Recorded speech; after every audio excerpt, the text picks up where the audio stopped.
Hi everyone! Many of you have heard of an expression, the black aristocracy of Europe. Smacks of conspiracy theory, but this is not a myth. The European aristocrats are the successors of ancient titles and fortune, and they avoid getting in the media or in the Forbs lists. Here are a few surprising facts revealing the true colors of Europe's masters.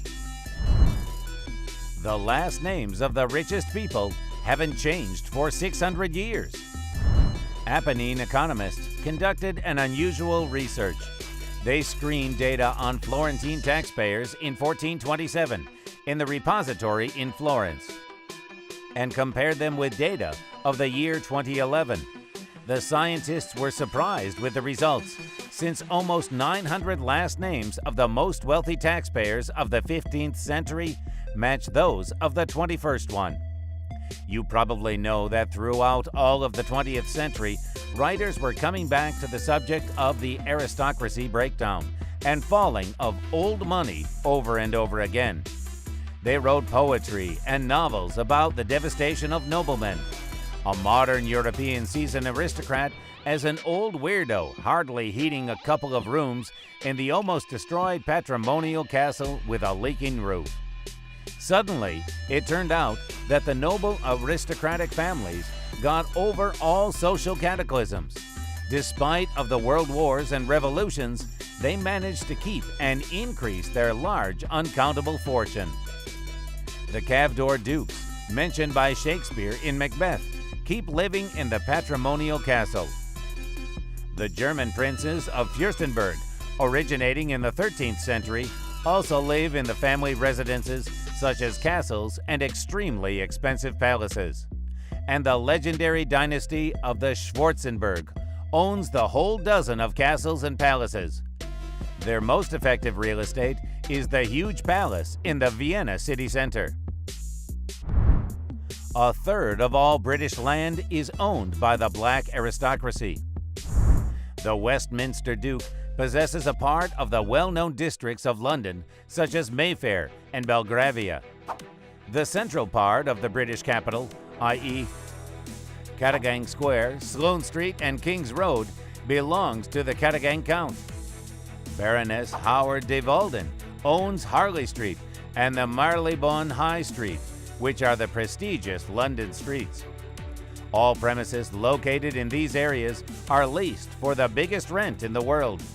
It is almost impossible to buy a house built by the owner, because even for hundreds of millions of dollars, you can buy only the rent for a period of 35 years. At the same time, the buyer annually pays extra fees to the owner. The European nobility is rarely included in the Forbes list. Why so? Apparently, lucky heirs don't want other people to know about family relics kept in their houses. The myriad of books, paintings, antique furniture, masterpieces is stored in noble castles and palaces. It is impossible to count their total value even approximately. Everyone can see how much Gates and Zuckerberg's assets cost. The property of aristocracy acquired throughout the centuries is safely hidden from strangers' eyes. For example, Englishmen have been trying for a long time to find out what land Edward William Fitzalan Howard, the 18th Duke of Norfolk, possesses. The Duke modestly says, "Yes, I am engaged in farming a little." Even in such a modern structure as the Brussels bureaucracy, aristocrats found the feeding trough. As long as they possess hundreds of thousands of hectares of land, they present themselves as farmers and apply for the considerable subsidies allocated in the EU for support of agriculture. Every year, such farmers as the Duke of Marlborough, the Duke of Northumberland, the Duke of Westminster, and Lord Rothschild receive from £700,000 up to £1 million sterling from Brussels. It is difficult to assess even the officially declared riches. Let's say, how much can the original paintings cost? Christopher Columbus's letters, palaces in Seville and Madrid, and the first edition of Don Quixote, which are owned by the family of the 19th Duke of Alba. By different calculations, his wealth is estimated from 600 million up to 4.7 billion euros. The diversity represents how conditional this value is. Keep calm and don't pay taxes. It would seem that those luxury owners should have already been bankrupted due to tax paying. When an ordinary man sells a house, a painting, or antique, he will be obliged to pay a capital gains tax. In Spain, its rate reaches 34%. In England, up to 40%. The same tax assesses the introduction in inheritance. Meanwhile, ordinary Europeans have to instantly sell the hereditary real estate to pay off the taxes. Their notable compatriots go roundabout ways. The most popular one is transferring of the palace with all its property to the possession of a special fund. Who runs this fund? A family member for sure. As a result, their successors inherited a luxurious property without paying a cent. To sell antiques, other tricks are used. In 2001, Howard Castle Masters in northern Yorkshire sold a painting of the famous artist Joshua Reynolds for £9.4 million. In order to avoid taxes, they said that the picture is not the unique work of art because it is just a piece of fabric from the castle. In 2014, the court recognized the correctness of the masters. Not a word about influence and wealth. The original aristocrats prefer not to get in the social life news. Only the Windsor's royal family and the Duchess of Alba, who went crazy in her old age, make the exception. This modesty isn't unreasonable. Firstly, it helps avoid the attention of society to the richness, to the tricky ways of avoiding taxes and getting income. It becomes extremely important while the middle class is getting broke.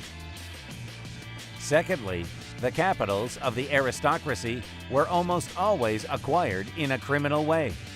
We speak not only of history, times of enclosing, piracy, colonial wars, and a slave trade, which will be mentioned further.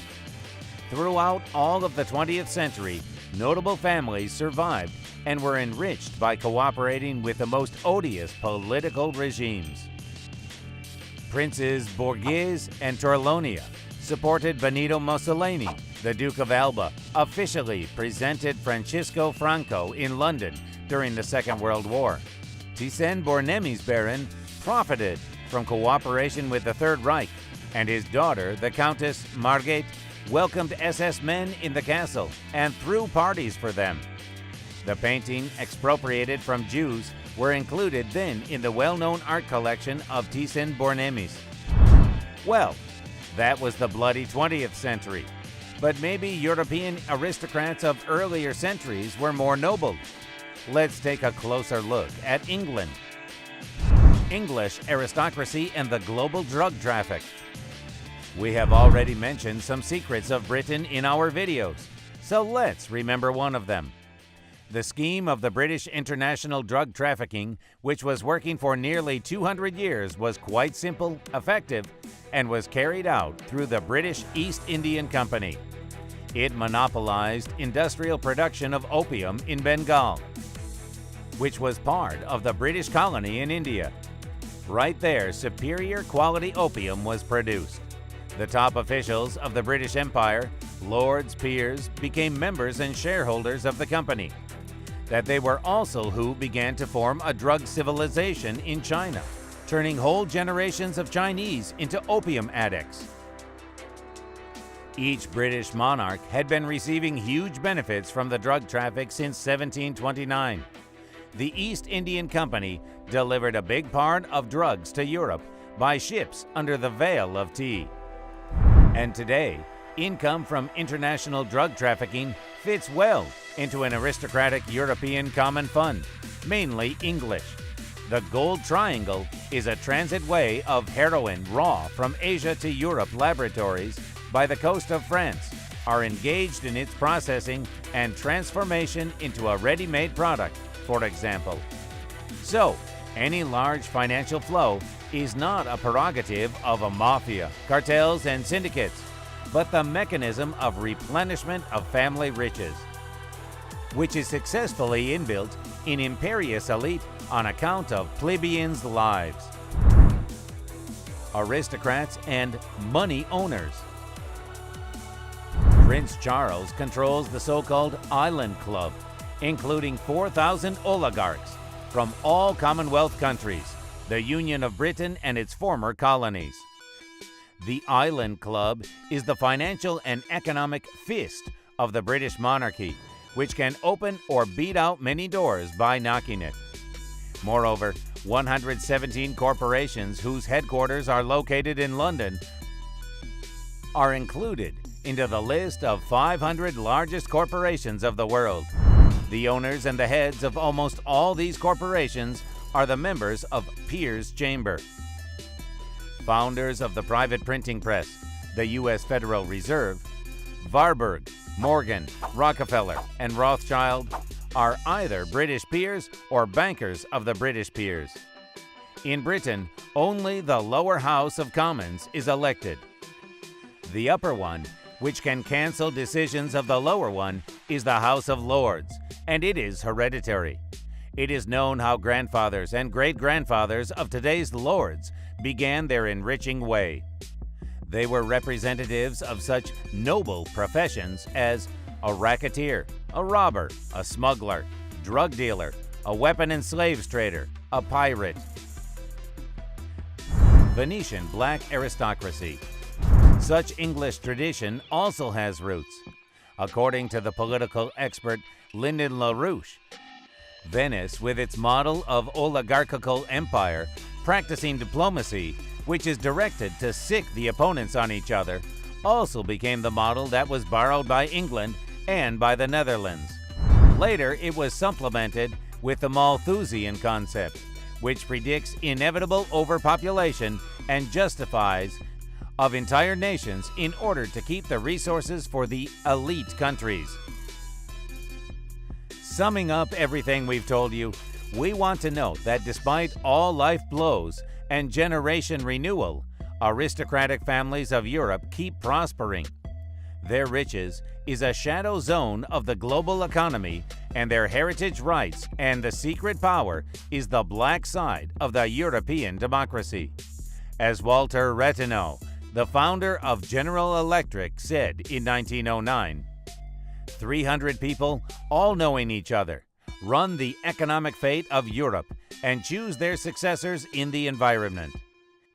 The only thing that can stop aristocrats today is public opinion and publicity. Let's not indulge aristocrats. Thumb up and share this video so that everyone knows what actually the black aristocracy of Europe hides.